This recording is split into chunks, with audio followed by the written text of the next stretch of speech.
হয়, আমি আজি গোৰ্খা ছাত্ৰ সন্থা শিৱসাগৰ জিলা সমিতিয়ে এক সংবাদমেলযোগে আমি সম্বোধন কৰিব লৈছোঁ।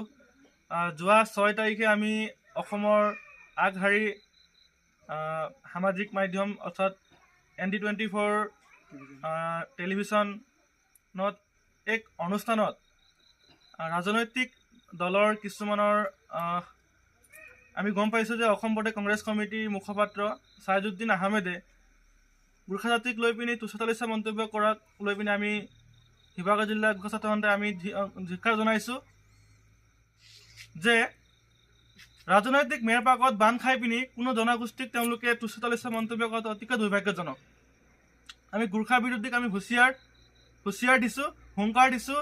ছাইজুদ্দিন আহমেদক কংগ্ৰেছৰ অসম প্ৰদেশ কংগ্ৰেছ কমিটিয়ে তেওঁক বৰ্খাস্ত কৰি শাস্তিমূলকভাৱে তেওঁক বৰ্খাস্ত কৰিবৰ কাৰণে আমি দাবী জনাইছোঁ। আৰু অনাগত দিনত অসমীয়া গোৰ্খা জনগোষ্ঠীক সেই ধৰণে যদি কোনোবাই যদি মন্তব্য কৰে, গোৰ্খা ছাত্ৰ সন্থা আমি কেতিয়াও নীৰৱে নাথাকোঁ। ইয়াৰ বিৰুদ্ধে আমি তীব্ৰভাৱে আমি আন্দোলন কৰিবলৈ আমি ৰাজি আছোঁ।